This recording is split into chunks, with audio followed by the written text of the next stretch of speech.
हमारा lecture number 19 और इसमें आज हम सीक्वेंसेस एंड सीरीज की जम के बात करने वाले हैं। पहला क्वेश्चन है कि एक क्वाड्रिलेटरल हमारे को दिया हुआ है। क्वाड्रिलेटरल मतलब कि एक ऐसी फिगर जिसमें ऐसे चार साइड्स होती हैं और कह रहा है उसके जो चारों एंगल्स हैं वो जियोमेट्रिक प्रोग्रेशन में है।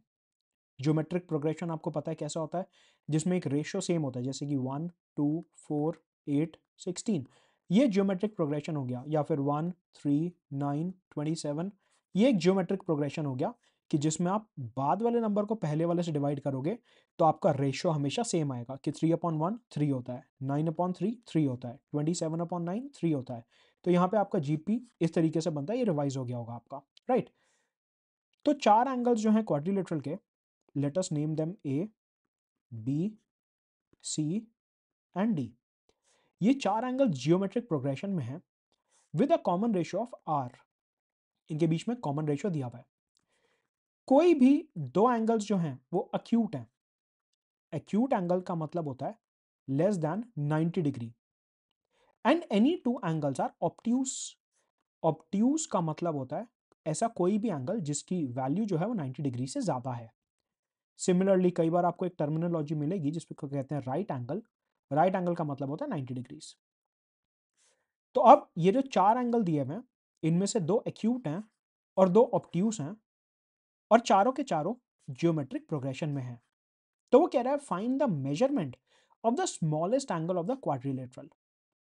तो हम एक काम करते हैं, यहाँ पे मान लेते हैं कि ए जो है वो सबसे छोटा है, स्मॉलेस्ट, उसके बाद बी बड़ा है, फिर सी बड़ा है और फिर डी बड़ा है, ऐसे मान लेते हैं ईज ऑफ कैलकुलेशन के लिए। आंसर के ऊपर तो कोई फर्क पड़ेगा नहीं। तो हमारे को ये दिया हुआ है कि ए बी सी और डी जो हैं ये जियोमेट्रिक प्रोग्रेशन में है, ठीक है। अब इनका कॉमन रेशियो क्या हो सकता है हमारे को वो देखना होगा। हमारे को एक बात और पता है कि A plus B plus C plus D इनका सम 360 डिग्री होगा। क्यों? क्योंकि क्वाड्रिलेटरल के जितने भी एंगल्स होते हैं उनका सम हमेशा 360 डिग्री होता है। अब यहां पे हमारे को हिट एंड ट्रायल करना होगा थोड़ा सा।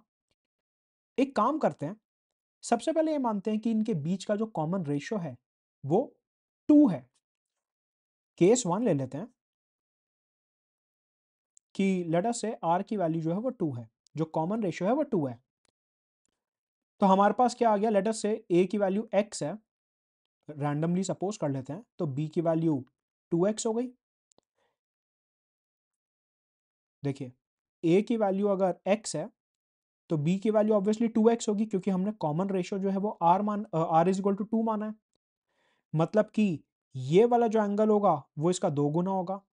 अब कॉमन रेशियो अगर आपने 2 माना है तो इसका मतलब यह है कि जो c की वैल्यू है वो b के 2 गुना होगी। c की वैल्यू b के 2 गुना होगी, मतलब कि c की वैल्यू 4x हो गई और d की वैल्यू 8x हो गई।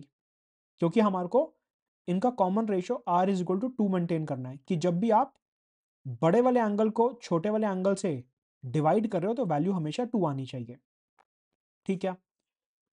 तो x plus 2x plus 4x plus 8x इसकी वैल्यू 360 डिग्री आनी चाहिए, क्योंकि चारों एंगल्स का सम 360 डिग्री होता है। 8 और 4 12 13 14 15, 15x is equal to 360 degree. x की वैल्यू आ गई 24 डिग्रीज। तो हमारे पास चार एंगल क्या बने अभी, अगर x की वैल्यू 24 आई है तो a बन गया 24, b बन गया 48, c बन गया 4 4 16, 4 2 8 9, और ये बन गया हमारा 8 3 8 4 32, 8 2 16 17 18 19, ठीक है। तो हमारे क्वेश्चन की कंडीशन यहाँ पे फुलफिल होती है कि चारों का सम 360 है, दो जो हैं वो 90 डिग्री से बड़े हैं, मतलब कि दो जो हैं वो ऑब्ट्यूस हैं और दो जो हैं वो एक्यूट हैं और चारों के चारों एपी में भी हैं। तो यहाँ से हमारा आंसर आ गया कि जो सबसे छोटा एंगल बनेगा वो आपका 24 डिग्रीज का बनेगा। तो इस तरीके से हम सॉल्व कर सकते हैं। आप एक केस और लेके देख लीजिए कि अगर आपको लग रहा है कि मैंने r इज इक्वल टू 2 ले लिया, आप r इज इक्वल टू 3 भी लेके चेक कर सकते हैं कि अगर हमारे को a की वैल्यू x लेनी है तो b की वैल्यू हो गई 3x, c की वैल्यू हो गई 9x और d की वैल्यू हो गई 27x, क्योंकि हमारा कॉमन रेशियो जो है वो 3 है। तो अब x plus 3x plus 9x plus 27x, ये हो गया 360 डिग्री। ठीक है, 1 प्लस 3 4, 4 प्लस 9 13 प्लस ये 40, 40x is equal to 360, x की वैल्यू आ गई 9, तो ये हो गया 9, ये हो गया 27, ये हो गया 81। अब आप देखिए यहाँ पे कंडीशन वायलेट हो गई, क्यों?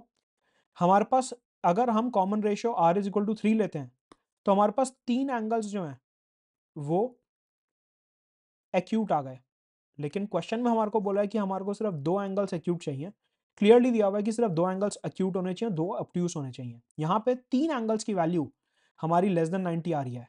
यहाँ से हमारे को ये सिग्नल मिलता है कि अगर मैं r की वैल्यू और इंक्रीज करता रहूंगा 4 5 6 7 8, तो मतलब कि ABC की वैल्यू छोटी होती रहेगी और D की वैल्यू बड़ी होती रहेगी, मतलब कि 3 एक्यूट आते रहेंगे और एक ऑब्ट्यूस आता रहेगा। तो मतलब r इज इक्वल टू 2 पे जो हमने 24 निकाला है वो बेस्ट पॉसिबल आंसर है। आपका आंसर हो गया सी। आगे बढ़ने से पहले अगर सीरीज में आपको फायदा हो रहा है, बेनिफिट हो रहा है, तो सेशन को लाइक जरूर करेंगे, चैनल को सब्सक्राइब कर लीजिए। पॉलिटी IR और CSAT के काफ़ी वीडियोस आते हैं, और साथ में टेलीग्राम चैनल ज्वाइन कर लेंगे, वहां से आपको काफ़ी सारा कंटेंट मिलता रहेगा। Find the 33rd term of the series 1 7 25 79 and so on. इसकी हमारे को 33rd टर्म निकालनी है। ठीक है, सवाल उठता है कि यहाँ पे पैटर्न क्या बन रहा है। 1 7 25 79, अब यहाँ पे AP भी बन सकता है, GP भी बन सकता है। हमारे को ये देखना है कि बन क्या रहा है।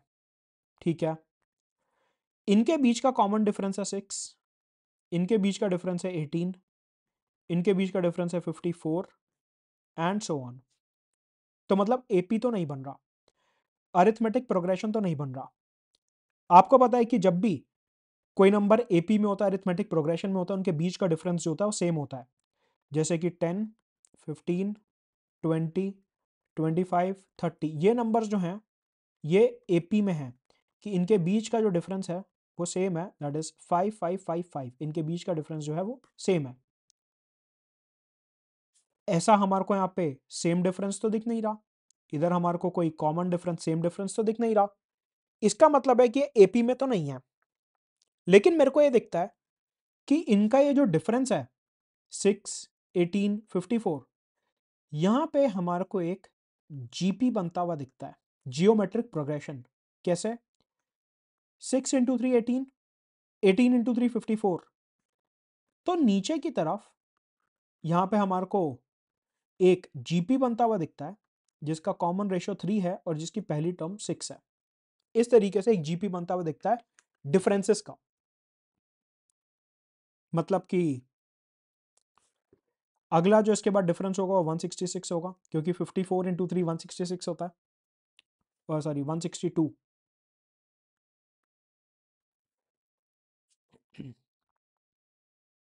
तो इस तरीके से हमारे को 33rd टर्म निकालनी है। ठीक है, सबसे पहले मैं यहाँ पे आपको बताता हूं एक फॉर्मूला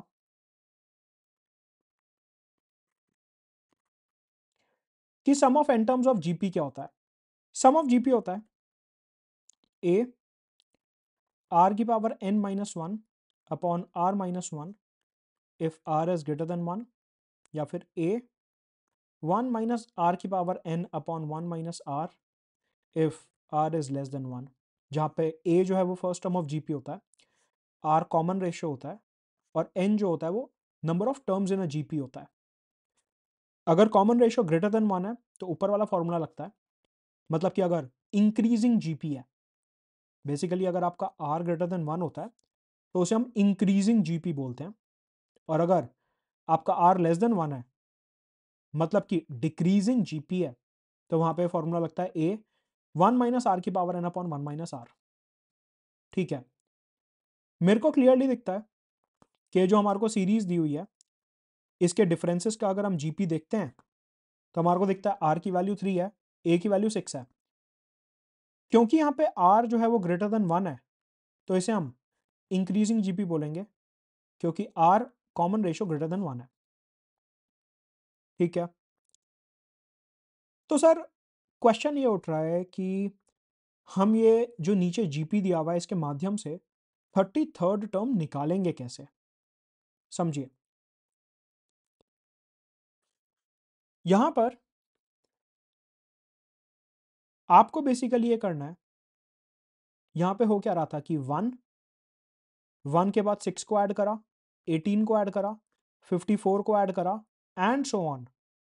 मतलब कि नीचे वाले नंबर्स को आप ऐड करते रहोगे तो आपकी ऊपर वाली सीरीज बनती रहेगी कि 1, फिर उसके बाद 6 ऐड कर दिया 7 आ गया, 18 ऐड कर दिया 25 आ गया, 54 ऐड कर दिया 79 आ गया एंड सो ऑन। मतलब कि आप नीचे वाले नंबर्स को सिंपली ऐड करते रहोगे तो आपके ऊपर वाले नंबर्स ऑटोमेटिकली आते रहेंगे। अच्छा, तो मतलब कि अगर मेरे को ऊपर 33rd टर्म निकालनी है तो मेरे को नीचे वाले नंबर्स को बहुत बार ऐड करना होगा, तब जाके मेरी 33rd टर्म निकलेगी। मतलब आप ये समझिए कि अगर मेरे को सेकंड टर्म निकालनी थी तो क्या होगा, 1 प्लस दिस। अगर मेरे को थर्ड टर्म निकालनी थी तो क्या होगा, 1 प्लस 6 प्लस 18। अगर मेरे को ये वाली टर्म निकालनी थी तो क्या होगा, 1 प्लस 6 प्लस 18 प्लस 54। अच्छा, तो आप ये समझिए कि यहां पे हमारे को सम ऑफ जीपी निकालना है। You have to find out sum of GP और लास्ट में उसे 1 में ऐड कर देंगे। क्यों 1 में क्यों ऐड कर देंगे, क्योंकि पैटर्न हमारा इसी तरीके से बन रहा है। 1 प्लस 6 सेकेंड टर्म आ गई, 1 प्लस 6 प्लस 18 25 थर्ड टर्म आ गई, 1 plus 6 plus 18 plus 54 fourth term आ गई। इस तरीके से आपका पैटर्न बन रहा है। एक चीज और समझते हैं, सवाल उठता है कि नीचे हमारे को कितनी टर्म्स लेनी होंगी। बेसिकली फॉर्मूले में आप देखिए 3 वैल्यू पुट करनी है, ए आर और एन। ए क्या फर्स्ट टर्म हमारे पास आ गया, ए की वैल्यू 6 है नीचे वाली सीरीज में, आर की वैल्यू 3 दी हुई है हमने निकाल लिया। एन क्या होगा सर, 33rd टर्म दिया हुआ तो एन इज इक्वल टू 33 होगा। गलत, एन की वैल्यू 32 होगी। कैसे, अगर आपको सेकंड टर्म निकालना था तो आपने सिर्फ एक टर्म ऐड करा, आपको थर्ड टर्म निकालना था आपने दो टर्म्स ऐड करे, आपको फोर्थ टर्म निकालना था आपने तीन टर्म्स ऐड करे। मतलब कि जो टर्म आपको निकालना आप उससे एक कम ले रहे हो नीचे। पैटर्न यही बन रहा है, 1 प्लस 6 7, 1 प्लस 6 प्लस 18 25। तीसरे टर्म निकालने के लिए दो को ऐड करा, 1 प्लस 6 प्लस 18 प्लस 54 79। चौथा टर्म निकालने के लिए नीचे सिर्फ तीन को ऐड करा। तो सिमिलरली 33rd टर्म निकालने के लिए नीचे 32 टर्म्स को ऐड कर देंगे 1 में, हमारे पास आंसर आ जाएगा। तो हमारी 33rd टर्म क्या हो जाएगी, 1 plus sum of 32 terms of GP. नीचे वाली 32 terms plus 1, 1 plus 32 terms of GP क्या होगा, क्योंकि आर ग्रेटर देन 1 है, 6 3 की पावर 32 माइनस 1 अपॉन 3 माइनस 1।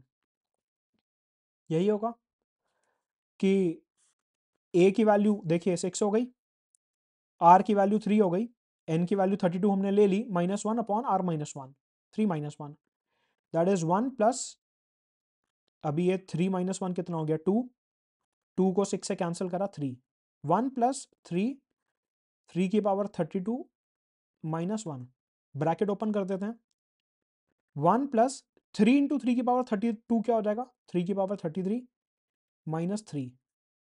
इसे सॉल्व करेंगे तो क्या आ रहा है, 3 की पावर 33 माइनस 2, 3 की power 33 minus 2, B is your right answer. तो जीपी का बहुत अच्छा सवाल था ये, इस तरीके से इसे सॉल्व कर सकते थे।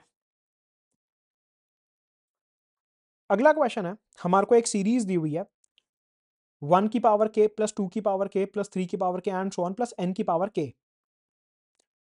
इसको अगर हम डिवाइड करते हैं 1 plus 2 plus 3 plus dot dot dot up to n, for every n belonging to natural number. Natural number कौन से होते हैं, कि मतलब एन की वैल्यू क्या हो सकती है, 1 2 3 4 and so on. Basically natural number वो होते हैं जिसमें जीरो इंक्लूडेड नहीं होता, नेचुरल नंबर वो होते हैं जो 1 से लेकर इनफाइनाइट तक होते हैं, नेचुरल नंबर्स में कभी भी नेगेटिव नंबर नहीं आते, नेचुरल नंबर्स में कभी भी डेसिमल पॉइंट वाले नंबर नहीं आते। यूपीएससी के सीसैट में जब भी आपको क्वेश्चन आएगा उसमें हमेशा आपको एक कंडीशन दी होगी कि अलग अलग नंबर्स क्या हैं, प्राइम है, नेचुरल है, होल है, इंटीजर है, और वही कंडीशंस फॉलो करते हुए आपको अपना सवाल फॉलो करना है। अगर आपने इस टाइप की कंडीशंस इग्नोर कर दी तो आपका क्वेश्चन कभी भी सही सॉल्व नहीं होगा। तो क्वेश्चन के साथ साथ इस टाइप की कंडीशंस के ऊपर फोकस करना बहुत ज्यादा जरूरी होता है। ठीक है, देन के इज, तो के क्या होगा, इवन, ऑड, प्राइम या नन ऑफ द अबव। ठीक है, सॉल्व करके देखते हैं। 1 की पावर के प्लस 2 की पावर के प्लस 3 की पावर के प्लस n की पावर के अपॉन n। ठीक है, नाउ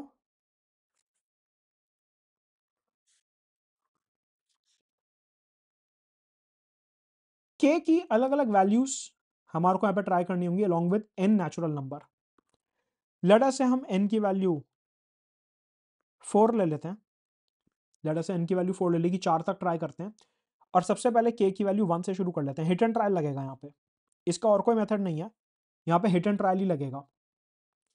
अब अगर n की वैल्यू 4 लिया और k की वैल्यू 1 लिया तो हमारे पास इक्वेशन क्या बनती है, 1 की पावर 1, 2 की पावर 1, 3 की पावर 1, 4 की power 1 upon 1 plus 2 plus 3 plus 4। ये क्या आ रहा है, 4 और 3 7, 9 और एक 10, 10 अपॉन 10, 1 पूरा डिविजिबल है। ठीक है, मतलब कि k की वैल्यू 1 जो है वो सेटिस्फाई हो रही है इस इक्वेशन में। अगर हम n कोई भी नेचुरल नंबर ले रहे हैं तो k की वैल्यू 1 जो है सेटिस्फाई हो रही है, मतलब कि ऑप्शन ए एलिमिनेट हो गया। क्यों? क्योंकि 1 जो होता है वो ऑड नंबर होता है, वो कह रहा है k की वैल्यू सिर्फ इवन हो सकती है। हमने k की वैल्यू 1 लेके प्रूफ कर दिया कि ये इक्वेशन डिविजिबल है। क्योंकि वो पूछ रहा है डिविजिबल होगा या नहीं होगा, हमने k की वैल्यू 1 डाली, हमारे को दिख गया डिविजिबल है। और k जो 1 लिया हमने वो ऑड नंबर है, तो ऑप्शन ए आपका कैंसिल हो गया कि ये इवन नंबर तो नहीं होगा।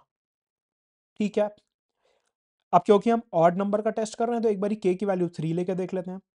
n की वैल्यू 4 रहने दो, k की वैल्यू 3 ले लेते हैं। 1 की पावर 3 प्लस 2 की पावर 3 प्लस 3 की पावर 3 प्लस 4 की power 3 upon 1 plus 2 plus 3 plus 4। ये क्या आता है, 1 की पावर 3 इज 1, 2 की पावर 3 इज 8, 3 की पावर 3 इज 27 और 4 की पावर 3 इज 64 अपॉन 7, 9 और 10। ठीक है, कितना हो गया, 60, 80, 84, 91, 99, 100। ये हो गया आपका 100 अपॉन 10, दैट इज 10। पूरा डिविजिबल आ रहा है, ऊपर वाला नंबर 100 आ रहा है, नीचे वाला 10 आ रहा है। 100 अपॉन 10 इज 10, पूरा डिविजिबल है। तो मतलब कि आंसर होगा बी ऑड, कि आप कोई भी k की वैल्यू ऑड डाल दो, आपका डिवीजन हो रहा है यहाँ पे। अच्छा, प्राइम भी नहीं लेंगे, क्यों, 1 is neither prime nor composite, और हमने देखा कि 1 से इक्वेशन सेटिस्फाई हो रही थी। तो मतलब कि ये वाला जो प्राइम ऑप्शन है ये भी गलत हो गया। क्यों? क्योंकि अगर सिर्फ प्राइम से हो रहा होता ये तो k इज इक्वल टू 1 पे सॉल्व नहीं होता, because 1 is neither prime nor composite. तो ये वाली कंडीशन भी पहले k इज इक्वल टू 1 के साथ ही गलत हो गई। तो b is equal to odd हमारे पास दिखता है कि 1 और 3 के लिए सेटिस्फाई होता है, तो आंसर हो गया बी ऑड। रुकेंगे यहाँ पे, सेशन को लाइक जरूर करेंगे।